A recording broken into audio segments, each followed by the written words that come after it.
Hello everyone, welcome back to deterministic optimization.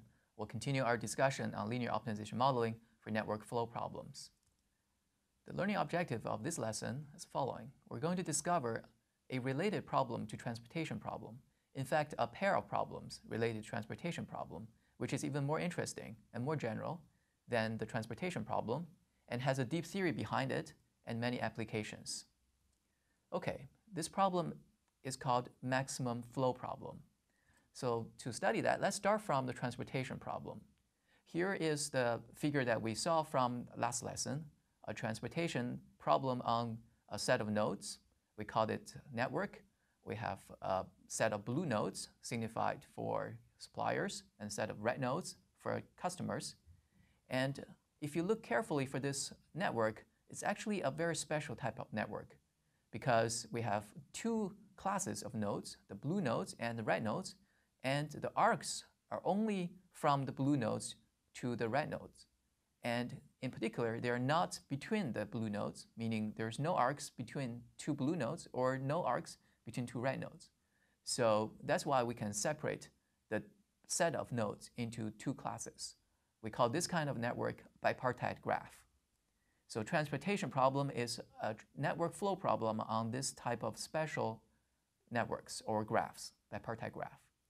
So you can also think about, can we look at sort of transporting flows on the network through more complicated, more general network? So here's an example. We still have a blue node and a red node signifying, we call it source for the blue node and target for the red node. So we still want to send flows from the blue node to the red node through the network. But now the network, if you see it, it's a quite complicated network.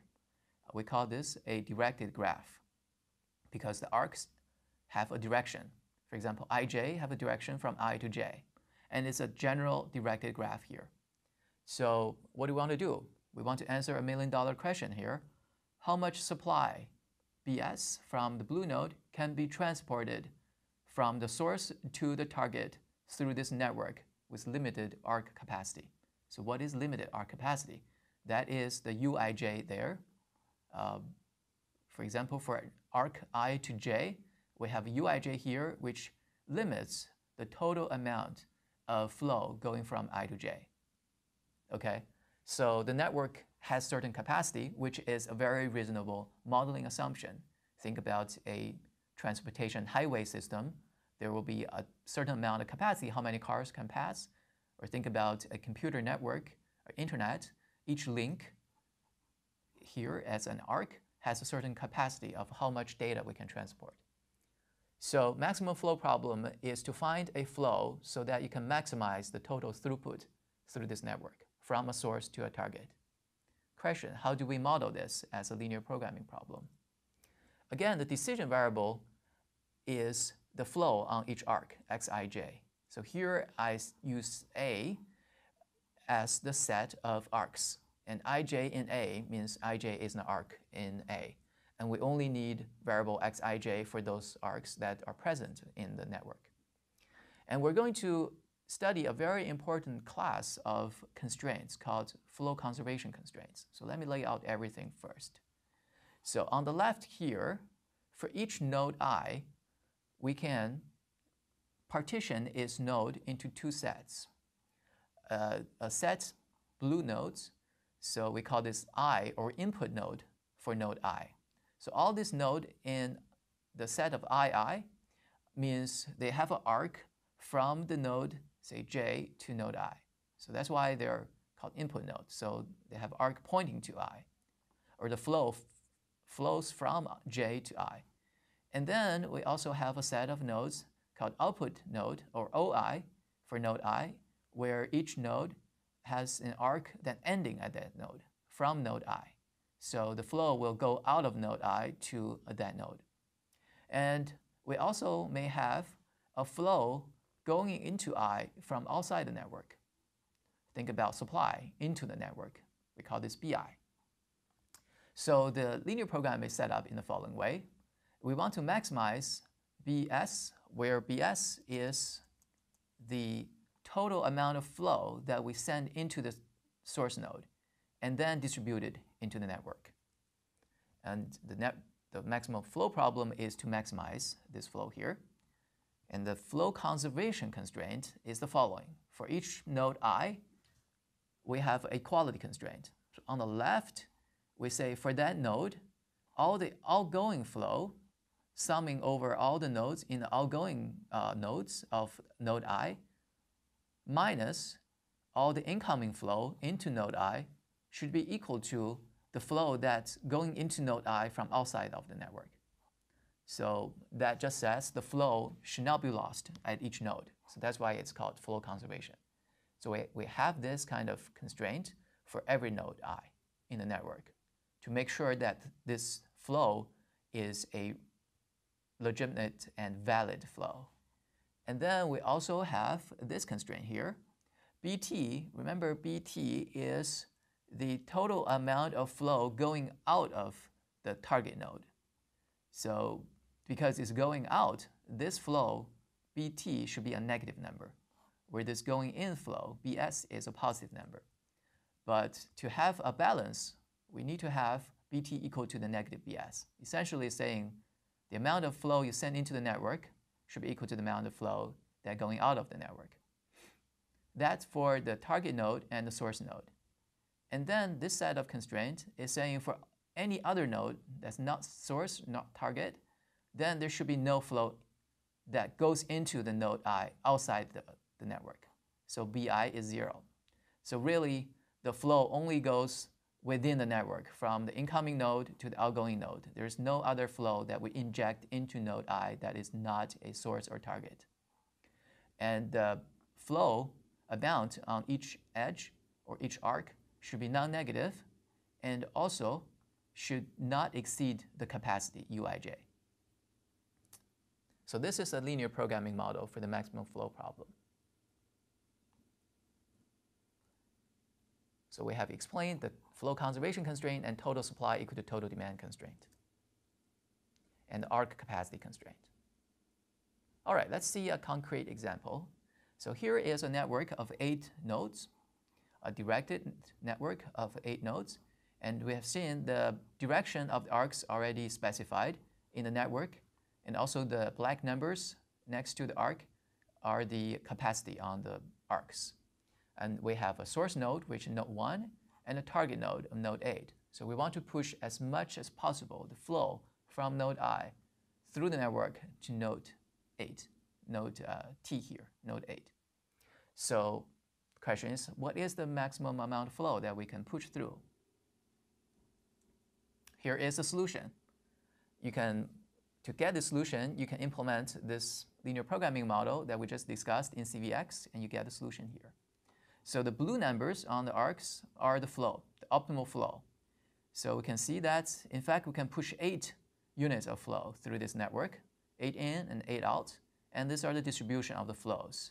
For example, 8 is split into 5, 3. So at this node 1, the flow conservation holds 8 equal to the outflow. And then for node 2, for example, the inflow is 5 and outflow is 3 and 2. And they also satisfy the capacity. 3 is less than 4 and 2 is less than 3. So this is a valid flow or a feasible flow. And we can also see, for example, 5 is a little bit complicated node. It has 3 input, 2, 2, and 0. So the input flow is 4 and the output flow is 1 and 3. It's also 4. So that is the solution of this network flow problem or maximal flow problem. So let's look at another problem, which we call this minimum cut problem. What is a cut or a ST cut? S means the source node, T is the target node. A ST cut is a subset of nodes such that S, the source node, is in the set, whereas the target node T is not in the set S. So the cut is this set of nodes S. So cut actually separate the source node from the target node. That's why it's called a cut. It cut off the source from the target. And the capacity of the cut is another concept here. It means the total capacity of arcs that cross from S, the cut, the set of nodes containing the source node, to its complement, meaning the other set of nodes that containing the target. So the capacity is the sum of the total capacity of the arcs that cross this boundary. Okay? So for example, here is a cut.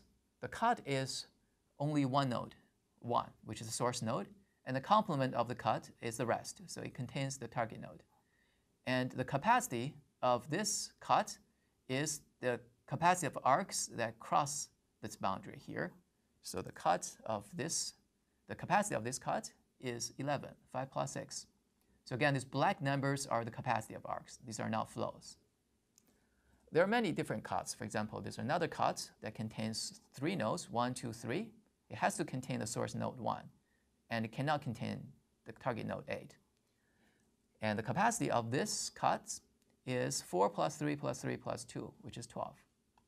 And we can do this for many different cuts. For example, the cut contains 1, 2, 3, 4, 5 nodes. Then the cut is the arcs that goes from 1 to 6, 5 to 6, 5 to 8.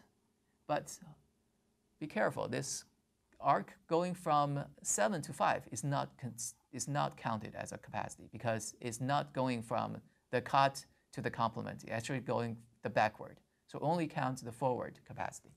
So this capacity is 9. And this capacity, another cut, is 9.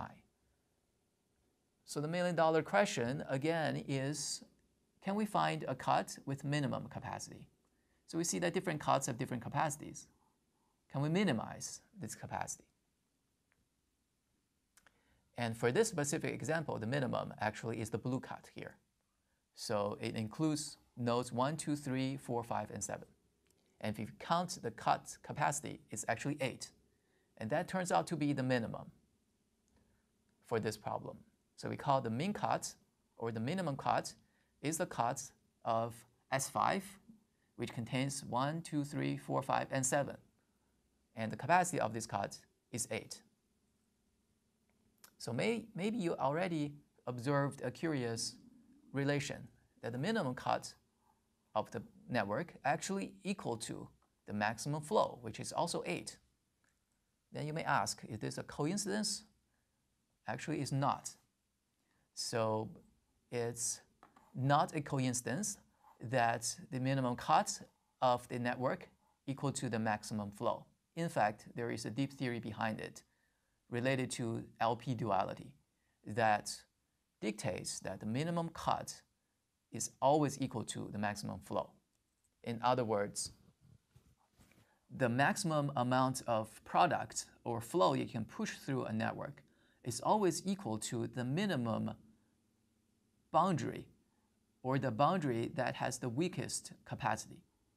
So this makes intuitive sense. So this is a famous theory called minimum cut and maximum flow theory. And later we'll see that this can be proved by linear programming duality. Okay, let's summarize. So we have constructed an LP model for maximizing the amount of flow that can be pushed through a network, the maximum flow problem. We also discovered another related linear program called the minimum cut problem, which is, in a sense, dual to the maximum flow problem, and they are actually equivalent. So this is the lecture for maximum flow problem. Thank you.